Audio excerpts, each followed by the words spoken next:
31st date. So మీ అందరికీ చెప్పేది ఏంటంటే కోవిడ్ ఇంక్రీజ్ అవుతుంది.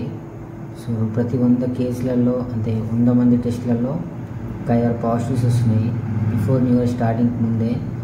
సో ఖచ్చితంగా కోవిడ్ ఇంక్రీజ్ అవుతుంది. కోవిడ్ కేసెస్ కూడా పెరుగుతున్నాయి మన దేశంలో. Already 2 members dead. సో భయపడకండి. ఇది ఒమిక్రాన్ వేరియంటే JN1 అంటారు దీన్ని.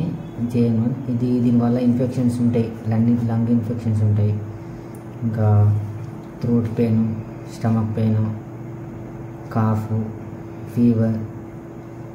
ఖచ్చితంగా ఒకరి నుంచి ఒకరు స్ప్రెడ్ అయ్యే అవకాశం ఉంది. ఖచ్చితంగా జాగ్రత్తగా పాటించండి. కన్ఫామ్గా స్ప్రెడ్ అవుతుంది. సో న్యూ ఇయర్ సెలబ్రేషన్స్ని జాగ్రత్తగా చేయండి, చూసుకోండి. ఆల్రెడీ మన దేశంలో కేసులు చాలా పెరుగుతున్నాయి. లాక్డౌన్ కాకముందే మీరు ఖచ్చితంగా సేఫ్టీ ప్రికాషన్స్ పాటించండి. మెయిన్గా దీనికి JN1 వేరియంట్ లంగ్స్ మీద ఎఫెక్ట్ చూపిస్తుంది. లంగ్ ఇన్ఫెక్షన్స్ వస్తాయి, చాలా బ్లడ్ ఇన్ఫెక్షన్స్ జరుగుతుంటాయి. సో WHO ప్రకారం 70% USA కేసులు పెరుగుతున్నాయి. చూడండి, మన దేశానికి ఇట్లా రావచ్చు. ఆల్రెడీ వచ్చినాయి, ఇన్ఫెక్ట్ అవుతారు చాలామంది. మన హైదరాబాద్లో కూడా చాలామంది ఇన్ఫెక్ట్ అవుతారు. So thank you so much.